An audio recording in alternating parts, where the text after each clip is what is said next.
bringing you awesome content. Your support means the world. Let's keep this channel growing together. Thanks so much. Now let's start the video. This happened over the course of several years, and using fake names disclaimer. I, 32 male, always knew I was the backup son in my family. You know how some parents pretend they love all their kids equally? Mine didn't even try to hide their favoritism. My brother Alex was their pride and joy. Me, I was just there, growing up in our middle-class neighborhood in Minneapolis. My mom would literally beam whenever Alex walked into a room. She'd corner random people at church or the grocery store to brag about Alex's latest accomplishments, while I stood there like a damn shadow. When he left for college at Northwestern, she was depressed for months. Not exaggerating, she called him every single day like she was going through withdrawal or something. It was honestly pathetic to watch. It wasn't that they hated me, I just wasn't Alex. He was loud and played football and got all the attention with his charismatic personality, aka being an obnoxious loudmouth. I was more reserved, but still athletic. I wrestled in high school and even placed at state twice.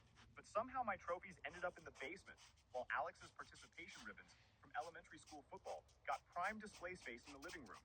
I'm not even joking. This dude had a most improved certificate from 4th grade football hanging in the hallway until I moved out. I figured out pretty early that no matter what I achieved, I'd never measure up to St. Alex in their eyes.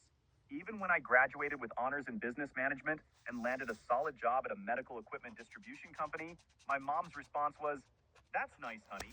Did you hear Alex might be up for promotion at his marketing firm?" Mind you, Alex had been up for promotion about 5 times already, and somehow never got it. Probably because he spent more time networking at bars than actually working.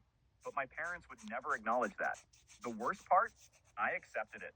I thought that's just how families worked.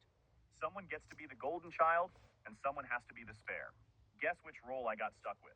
When I was 23 and had been working for about a year after college, my parents dropped what they thought was good news. They were retiring. Mom had been bouncing between random part-time jobs at clothing stores for years, and Dad was done being an insurance adjuster. Their brilliant plan? I'd move back home to help out until Alex had kids, then they'd move to Colorado to be near him. Fast forward 5 years. Alex still hadn't produced the grandkids they were desperate for. Actually, he was struggling big time. Him and his wife Megan could barely pay their bills in Denver. The last time I saw him was 2 Christmases ago, where he spent the entire weekend bitching about his condo, his boss, and basically his entire life while wearing designer clothes he couldn't afford. He'd show up in these $300 jeans and new watches while complaining about how the system was keeping him down. He barely acknowledged me, treating me like I was the family dog that was just there for background noise. Meanwhile, I was the one holding everything together. I had worked my way up to regional sales manager.